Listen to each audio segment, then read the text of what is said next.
Rushanara Ali. Thank you, Mr. Deputy Speaker. It's clear from the debate today and also the experiences of our constituencies that the government is losing the war on violent crime. A generation of young people in urban as well as in rural areas are growing up in fear of violence, in fear of knife crime and gun crime, in fear of losing their lives on the very streets where they live. Knife-related homicides are at their highest level since recording began in 1946. 285 people were killed by knives and sharp instruments in 2017-18. And there are 18,000 assaults. There were 18,000 assaults and 17,000 robberies involving a knife or a sharp object in the year to September 2018, as well as 3,000 threats to kill. And it is not just knives, but guns too. Last year, gun crime increased 11% to 6,604 recorded offences compared to 2016. And it hasn't always been like this. In the past 8 years, knife crime in Tower Hamlets has increased by 34%, from 794 offences in 2010 to 2011 to 1,065 offences in 2017 and 18. Now each and every incident is horrific, as has been highlighted by many honourable members, including my honourable member who's been campaigning tirelessly on this issue. Each murder creates a shattering lifetime of grief among the friends and families of the victim. Each wounding can change lives forever, causing physical disability, mental trauma, and reducing life expectancy. But these incidents add up to a deeper impact on our society, as others have already mentioned. This increase in violent crime creates a climate of fear and suspicion. It adds to anxiety and impacts on mental health. It creates divides between the generations and between communities. It drives a wedge into our society, makes us distrustful of our fellow citizens and apprehensive about entering public spaces. So why is this happening? There are those who claim it's all down to an increase in reporting, as the Shadow Home Secretary pointed out, which of course would be entirely welcome, but this does not explain the spike in numbers. And a number of my honourable friends have already pointed out some of the underlying causes. You don't need a degree in criminology to understand what's going on here. And in particular, there are major factors at play, which, whether the other side recognise it or not, does in part relate to the erosion of resources and support to young people. From sure starts to youth services to reduced funding in school sports, in education funding and further education funding, in support for those with special needs, for children in care, children who are at risk of being excluded from school, and in a number of other areas where young people's support networks and the resources around them to back them up, to help them achieve and realise their potential, has been shattered, and instead they are victims of crime, and at worst they face death in the case of the consequence of knife crime and other violent crime.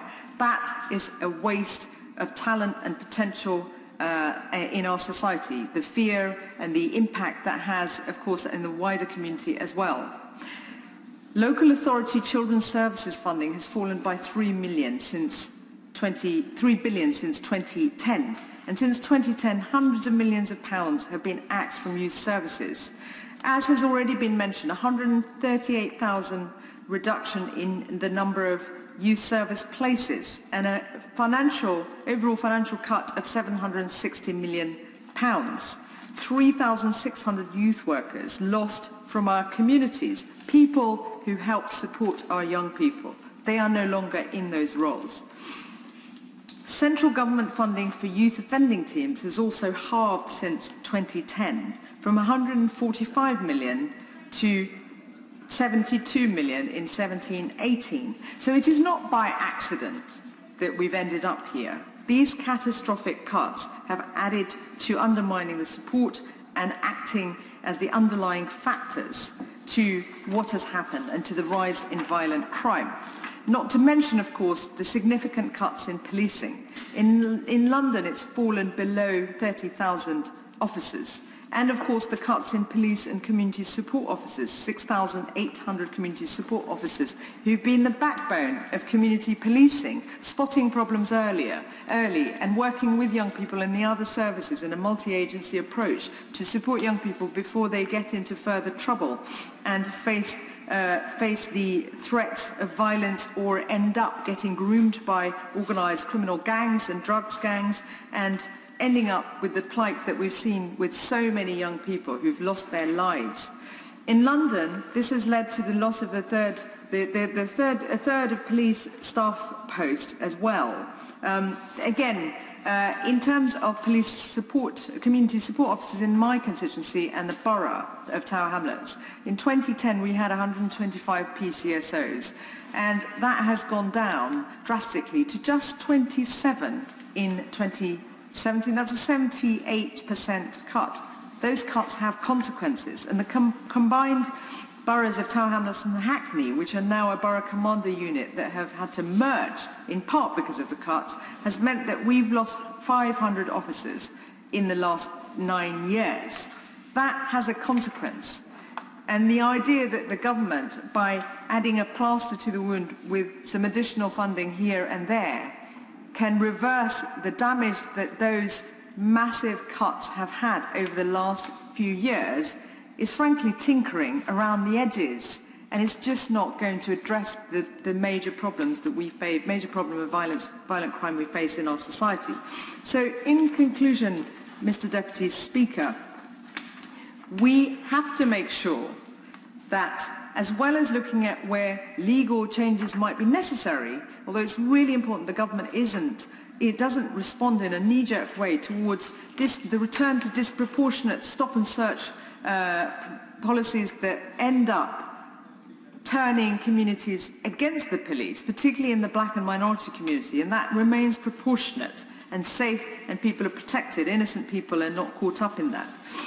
That we invest on our police services, we invest in our young people through youth services, through short starts, through children's centres, through holiday projects, through boxing clubs and other sports facilities, in the scale that is required, in drugs action teams that have lost funding in constituencies like mine, which have been doing incredible work to prevent young people from returning to gangs and also deal with addiction issues, mental health projects, because child mental health programs funding has been cut. These are interconnected issues, so the joint approach, the public health model is important, but it has to mean something. Just calling it public health, the public health approach, without backing it with resources is not going to work. There's general consensus, and rightly so, that we have to absolutely deal with this terrible issue that's affecting our constituents and the whole of society. All of us, I'm sure, have a greater fear of violent crime now than we ever did, because this is happening in our communities. This is happening to people we know and their family members or relatives, and I know that through my own work, through my own constituency, in our borough, where murders have taken place, where almost on a weekly basis there are reports of knife crime. So that is why we need the government to put the investment in, to act and ensure that we do everything possible to prevent further deaths from occurring. Jessica. Thank you.